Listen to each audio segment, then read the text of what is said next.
Mega power star stylish star ఇద్దరూ కలిసి ఓ మూవీలో కనిపించబోతున్నారు.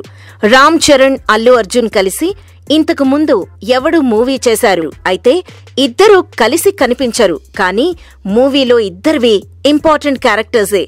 ఇప్పుడు వీళ్ళిద్దరూ కలిసి ఓ మెగా మల్టీ స్టారర్ చేయబోతున్నారు. మెగా ప్రొడ్యూసర్ అల్లు అరవింద్ ఈ యంగ్ స్టార్ హీరోలతో సూపర్బ్ కాంబో సెట్ చేశాడు. ఈ మేరకు తన గీతా ఆర్ట్స్ బ్యానర్ పై చరణ్ అర్జున్ అనే టైటిల్ ని కూడా రిజిస్టర్ చేయించాడంట. అరవింద్ సెట్ చేశాడంటే ఇక తిరిగే ఉంటుంది చెప్పండి. త్వరలోనే ఈ ప్రాజెక్టు పట్టాలెక్కే ఛాన్స్ ఉంది. ఇక చెర్రీ సుకుమార్ తో చేయబోయే కొత్త మూవీ షూటింగ్ ని రీసెంట్ గా స్టార్ట్ చేసేశాడు. బన్నీ ఏమో డీజే దువ్వాడ జగన్నాథం మూవీని ఫినిష్ చేసేసి తన బర్త్డే రోజు రైటర్ వక్కంతం వంశీతో చేయబోయే కొత్త సినిమాకి కొబ్బరికాయ కొట్టేయబోతున్నాడు. బన్నీ చెర్రీ కాంబో అనగానే మెగా ఫ్యాన్స్ లోనూ ఆడియన్స్ లోనూ అంచనాలు స్టార్ట్ అయిపోయాయి.